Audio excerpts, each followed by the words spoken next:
Hai teman-teman, kembali lagi di Yara Vlog bersama Papa Wing. Kali ini gue pengen ngebahas tentang teknologi, khususnya adalah Microsoft Teams. Karena di era pandemi saat ini tentunya banyak teman-teman yang bekerja dari rumah, dan salah satu tools yang menunjang untuk berkolaborasi dari rumah adalah Microsoft Teams. Di sesi kali ini gue pengen share gimana cara posting dan berkomunikasi yang benar di Microsoft Teams. Simak baik-baik ya.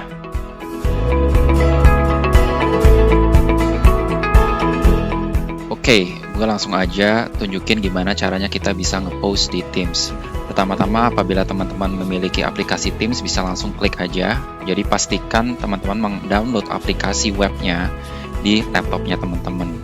Namun apabila tidak ada, teman-teman tidak perlu khawatir karena teman-teman bisa langsung ke office.com dan memilih aplikasi Teams di situ. Dan itu sifatnya browser ya, bukan aplikasi. Kali ini gue akan tunjukkan melalui aplikasi Microsoft Teams yang versi web. Kita buka. Oke, pertama-tama gue akan tunjukkan gimana sih caranya kita bisa ngepost di Teams. Jadi kita bisa langsung aja, gue akan coba create channel baru supaya tidak mengganggu existing channel yang ada. Ya, jadi di sini bisa klik add channel. Di sini bisa test, ya, for testing. Ya, jadi untuk testing aja. Kita bisa add, ya. Jadi di sini udah keluar channel barunya dan kita bisa start conversation. Nah, jadi conversation kita bisa start seperti ini ya.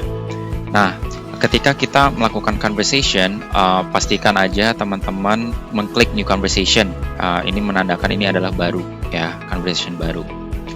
Nah, di sini kita bisa klik ini. Lalu teman-teman apabila ingin menambahkan subject line atau judul dari postingan teman-teman jangan lupa klik yang tanda simbol seperti ini. Oke. Ketika teman-teman klik di sini ya langsung bisa kita masukkan subject ya atau judul. Misalnya press conference aplikasi terbaru, misalnya seperti itu. Ya. And then kita bisa aja taruh misalnya pastikan, misalnya saya ingin mengundang teman saya, pastikan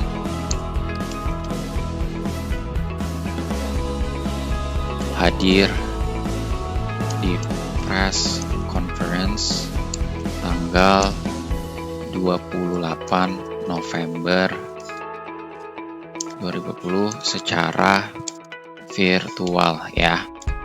Nah, ketika kita nge-post dan kita melakukan tagging, ya, tagging itu adalah mention nama-nama dari member-member yang ada di Microsoft Teams, khususnya Teams ini, dan mereka akan mendapatkan notifikasi, baik itu melalui email Outlook-nya, Outlook 365-nya, mereka juga bisa mendapatkan notifikasi langsung di Teams-nya mereka, gitu ya. Jadi pastikan teman-teman jangan lupa mention seperti itu. Kalau misalnya udah selesai, kita tinggal klik ini untuk kita bisa langsung post.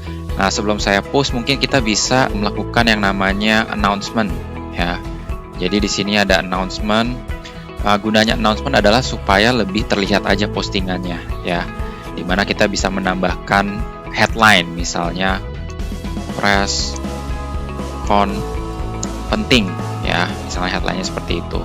Atau kita bisa merubahnya menjadi judulnya juga press conference aplikasi terbaru, dan subject line yang tadinya kita menjadikan judul, kita jadikan sub headline. Kita bisa tulis seperti event tanggal 29 November. Jadi di sini lebih bold, lebih jelas. Nah, di sini juga ada pilihan warna. Kita bisa pilih warnanya, bisa warna ini, bisa warna macam-macam lah, ada biru muda dan lain-lain ya. Tapi intinya adalah supaya mudah gitu ya terlihatnya. Nah, di sini pun kita juga bisa mengupload image. Oke. Nah, di sini kita bisa tinggal pilih image mana yang kita mau pakai. Misalnya salah satu image-nya adalah yang ini ya, atau image yang ini. Kita bisa pakai. Lalu di sini bisa terlihat ya, teman-teman ya. Dia emang ukurannya terbatas ya. Jadi ukurannya itu lebih ke landscape, dan teman-teman pastikan kalau misalnya teman-teman tahu ini ukurannya berapa, teman-teman tinggal masukin aja ya. Nah, Apabila udah seperti ini, jadi tinggal kita kirimkan aja gitu ya. Kita kirimkan aja, kita send, maka itu akan memberikan notifikasi ke mereka gitu ya. Hasilnya seperti ini. Di sini juga ada tanda announcement. Nah, lalu apa yang kita bisa lakukan dari sebuah postingan yang ada di Teams ya, yang habis kita create? Kita bisa melakukan juga Teams meeting berdasarkan postingan tersebut. Jadi seandainya postingan tersebut adalah sebuah announcement terkait project dan kita ingin berkaitan dengan konteks tersebut, maka ada baiknya kita membuat Teams meeting berdasarkan postingan tersebut ya. Jadi gimana caranya? Kita tinggal klik reply, and then di sini kita bisa lihat ya, ada berbagai macam icon. Di sini kita bisa menggunakan Meet Now, di mana apabila kita Meet Now itu meeting tersebut akan langsung terlaksana ya. Tapi apabila kita ingin men-schedule meeting buat minggu depan misalnya, kita bisa klik ini. Lalu di sini kita bisa add title-nya, misalnya meeting press conference 29 November, misalnya seperti itu ya. Terus kita undang salah satu teman kita.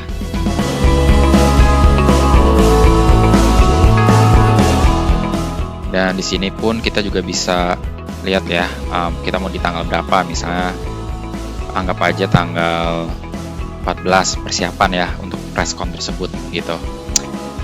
14 itu hari apa ya? Nggak mungkin hari Sabtu juga sih. Tanggal 13 ya.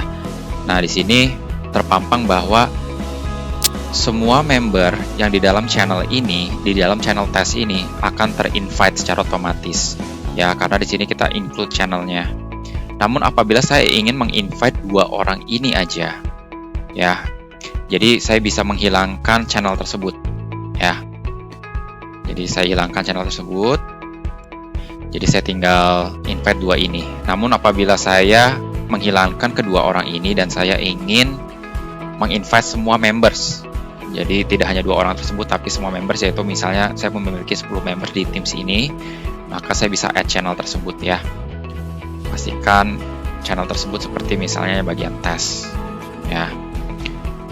Lalu di sini bisa kita setup juga ruang meetingnya mau ada di mana ya, tergantung nama roomnya yang tersedia dari perusahaannya teman masing-masing.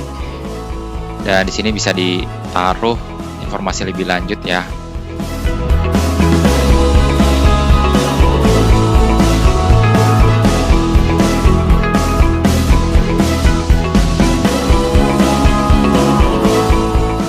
Oke, apabila sudah ini tinggal kita klik send aja ya.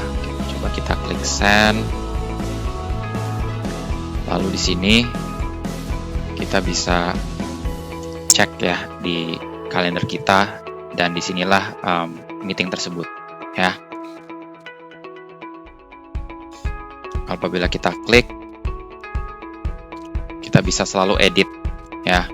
Kita bisa selalu edit, dan disitu nanti bisa terlihat. Apabila kita mengundang teman-teman yang tadi saya masukkan,